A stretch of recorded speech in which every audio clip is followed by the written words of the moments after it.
Welcome to American Black Journal. I'm Stephen Henderson. As we've heard many times, the first few years of a child's life are vital to his or her development. That's why quality education during early childhood can lead to success in high school and beyond. The Detroit affiliate of the National Black Child Development Institute is holding a town hall meeting later this month to engage the community in a conversation about the policies that impact early childhood here in Michigan. And in October, the national organization will hold its annual conference in Detroit. Joining me now is the president of the Detroit affiliate, Dr. Charmaine Johnson, along with the co-chair of the Public Policy Committee, Carol Quarterman. Welcome to American Black Journal. Thank you. You know, it seems like this is a big topic everywhere in public policy circles right now, is the new focus on the impact that early childhood has on the rest of somebody's life. I mean, it seems like everywhere I look, I'm reading something new that talks about that early development and how important it is.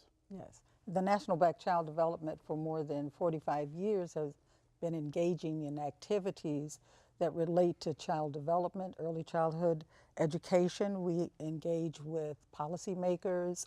We're all a volunteer organization, and our focus has been around children's literacy, health issues, and also the developmental skills that children must acquire before moving into other stages of development. Right, right, and that's really the key here. Is it's about getting kids to the point where they need to be by the time they start school. I mean, I think we put a lot of responsibility on K-12 to make sure kids get what they need, but just as important is that they show up ready to receive all of that, right? That's correct. Yeah, yes. yeah. So the conference that's going to be here. Talk to me about. Are you well? So far as the national. We've got two, conference, right? Yes, we have two. Right. The national conference, as you mentioned, is October 11th through the 14th. And it's going to be at the Detroit Marriott. But as one of our activities, not just because the conference is coming, but as a part of the ongoing work of the Detroit affiliate, we host public policy forums. So this will be our third one in the last 12 months. And we do that in partnership with our national office, as well as with the Alliance for Early Success, which is a coalition nationally of organizations particularly concerned with the development of children birth to 8 years old. So as you mentioned, it's been an exciting time, and part of what's really driven the attention to what's happening those first 1,000 days of a child's life is the brain science research. Right. And so we know that now it is foundational development occurs, both in terms of social emotional development and intellectual development. And so that is logical that we have to look into the public policy arena, because it is public policy that impacts the everyday life of children and families throughout this country, Right. and particularly black children. But particularly black children. That's what I was going to say, is that this would seem to be the sort of nexus of a lot of the issues that you see in black communities later, is the lack of attention to those first 3 years. Yeah. And in terms of what's needed to really support families, what kind of positive policies we need to support and empower parents, to the family, to really be able to care for their children. Often, you know, in our community, you often hear the phrase, well, everything is political. Yeah. But beyond saying everything's political, we don't necessarily really then take the deep dive in terms of what is the political process, in terms of policy development, in terms of laws, regulations, budgets, which then really provide the framework and that then drive the impact. And if policies are based on negative assumptions or biased assumptions about black children and families, and not the strengths, or all children and families really, then we have a negative, policies can have a negative They have a negative effect, right. So talk to me then about what are some of the policies we're talking about that you feel like really directly impact these critical years? Well, we're looking at child development, and we're also looking at, one of the issues that we thought about the other day was the fact of what's happening in terms of water being cut off in homes of families that have children. And we have to make sure that children are protected in all environments, not only in their educational development, but also in their home life. It's so important for them Right. to have the things that they need. We want children to be in supportive environments where the family and the school and the community are working together for the needs of children. Right. Right. So policies, public policies, as Dr. Johnson is saying, should be preventive in nature. They should not be causing problems. Right. So in terms of the water shutoffs, is any attention being given to the fact that within this family there may be a newborn infant, there may be a child Sure. with special needs? We oftentimes hear things framed about seniors, but what about children? But what I about mean, kids? water is a human right. Right. If you talk in terms of positive preventive policies, and then you have a negative policy that cuts people off, not because it's required by federal law, but cuts people off after 4 years of receiving cash assistance, then who's following up to see what's happened to Right. those families? What's Right. happened And what's happened to to those children? Right. In terms of educational policy, are funds and programs being targeted in such a way that you're really creating equity for children that are at greater risk or that have greater needs? Or are you using those public dollars to really target? We often hear target the poorest, but is Right. that the impact of the current policy that's Right. in place? Right. We're spending more now in Michigan on early ed than we were before. It's about $60 million a year extra for that. What's the impact that we're seeing of that in places like Detroit, where that need is the greatest? Is that making a difference? Oh, I believe it is making a difference. And I believe that the more that we put into early childhood development, the data shows that children do better in life. So many of the children who have had a Head Start program and Yeah. a preschool program, they reduce the incarceration rate. Also, they're job ready, and they seem to be more successful when they've had a good, wholesome early childhood background. Right. Right.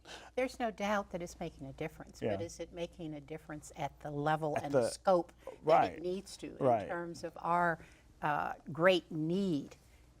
To what extent? So when you look at a program like Great Start Readiness, which I think you're particularly referring to, it Sure. makes a difference whether or not it's funding half-day slots or full-day Or slots. full-day So slots, if you do sure. Full-day slots, you're servicing fewer children. Right. In the state of Michigan, just 2 years ago, only 21% of the 4-year-olds, and that's a program that targets 4-year-olds, could be served by the Great Start Readiness program. Right. And so we have many, many more There's children a lot more who kids are who in need it. Yeah. than the capacity of the program to serve them. Right. And that's true also of Head Start, and it's certainly true of other programs that provide family support to new parents, to teen parents, Right. to that are just available in the community to target our focus population, the birth to age 8 group. Right.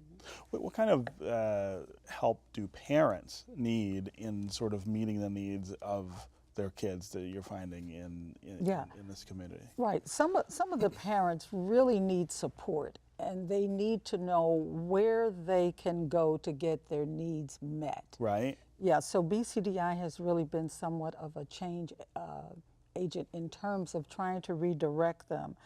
Some of them are in need of health assistance. Also, money management is another area that is important. Yeah. Also, if it's a teen mother, where can she go to get resources to encourage her to continue with her education? It's important that we look at what the community needs, and often we have gone to the community and those who are in need and not wait for them to come to us for assistance. Right. Right. And it's important that those resources be accessible. So a public policy issue that we're hearing from those that are registering for our forum on July 26 is that we need more integrated services. Okay. There are services, but they're in little silos. They're and they're dispersed. all over the place, They're sure. all over the place, restricted eligibility requirements. We need more services that are comprehensive and holistic and that are accessible, that are neighborhood based. You know, it's very difficult for a parent in Detroit to have To get someplace. travel, Yes. to have to travel out county in order to receive services. They also have to be culturally sensitive. They have to respect the parents and have a role for parent voice. Right. You don't engage parents if they feel disrespected. If they feel like, and, and that they are not included in the decision making. So one of our national public policy priorities is to look at policies to see if they really are empowering families or if they're creating barriers. Right. If they really are engaging the community or if they're creating problems and divisiveness. And oftentimes that occurs when data that should really be driving, or as Dr. Johnson said, information that should really be driving the development of policies is not looked at at the level of ethnicity, Right. at the location, when Right. you look only at state data in terms of a dashboard and you don't break out African Americans, Latinos, Sure. American Indians. different. It's different, It's different. entirely different picture. Yeah, yeah. What's the connection between this and the K-12 system? We haven't done a whole lot to shore up K-12 either in Michigan in a long time, and I feel like if you invest heavily at the early child level, sometimes you can undo some of that by not making quality K-12 choices available enough. That's true, yeah. Well, what we look at is that when a child is first born, that parent, that mother, that father, they are the child's first teacher. First teacher, sure. And they are the first teacher, and they should continue with the development of their child. It's not, I drop you off in kindergarten and first grade and I pick you up in grade 12. Right. It's a continuous process. Often parents need encouragement in terms of what they can do to identify, if need be, developmental delays. Right. You know, right. if you know that a child should be doing certain things at a certain age and that is not taking place, then that's a signal. Right, and you have to intervene. You have to move quickly to Early deal with that. intervention, and Yeah. it saves a lot of time and it saves a lot of resources, and it helps for the success level of young children. So education is a continuous process. It does not stop in one grade, Right. but it goes and follows throughout the child's entire development and throughout their life. Yeah. yeah. So this is one thing that BCDI really looks at is the whole The child whole and the child wellness. and the whole, yeah. Yes. And looks at Really quick. preventing future problems. So in terms of a public policy or a new law that was passed, if children can't read at the third grade level, they're going to be held back. Well, Right. why wait until they can't read? Why right. not put in reading specialists and the kinds of supports Early. families need when that child is birthed to 5 years old before they even get to kindergarten? Right. And then once you get to kindergarten, first, second, and third grade, are there reading specialists that are funded support within that. those classrooms that really support and move children along Yeah. in their development? So that's, you know, what I call a positive preventive Right. focus on policy development and the allocation Yeah. of resources. Okay, great to have you guys here, and great that the conventions will be here, the both of them. So Thank you. thanks.